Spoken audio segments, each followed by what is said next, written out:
पुरंदरचा तह करण्यासाठी छत्रपती शिवाजी महाराज मिर्झा राजेंच्या छावणीत येतात.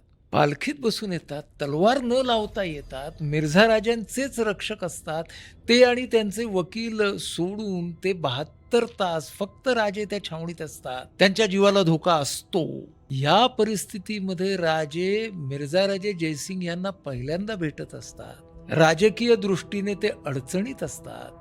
मिर्झा राजेंसारखा मुत्सद्दी माणूस असतो, पण तेवढ्याशा त्या सहवासात शिवाजी राजे मिर्झा राजेंना आजच्या भाषेत इम्प्रेस करतात.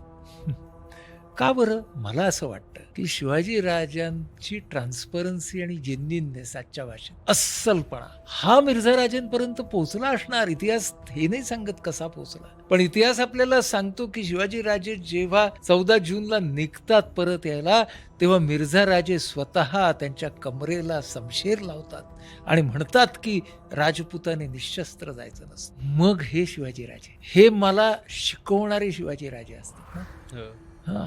त्या सगळ्यामध्ये हा पुरंदरचा तह करताना, ह्या किल्ल्यांची देवाणघेवाण करताना शिवाजी राजांचं कोपिंग कसं असेल? मोठी आपल्याला यादी दिसते दिलेल्या किल्ल्यांची आणि मग आपल्याला कळतं, की त्याच्यातले 7 किल्ले हे जुळे आहेत. 7 दुणे 14 गेले तिकडे.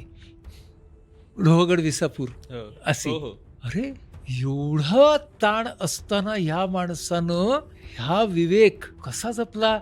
निकोलाय मनुची नावाचा इटालियन तोफखान्याचा प्रमुख असतो मिर्झा राजेंच्या, त्याने लिहून ठेवलंय त्याच्या पुस्तकामध्ये, की संधी मिळते तेव्हा शिवाजीराजे त्याला काय विचारतात? तुझा देश कसा आहे? तिकडचा समाज कसा आहे? सवयी कशा आहेत? राजकीय पद्धत कशी आहे? शिवाजीराजे 2 वेळाच महाराष्ट्र सोडून गेले. एकदा आग्र्याला आणि मग दक्षिण दिग्विजयाला. पण इतक्या तणावाच्या ठिकाणी सुद्धा ती ज्ञान पिपासा माणसामध्ये आहे. वाव!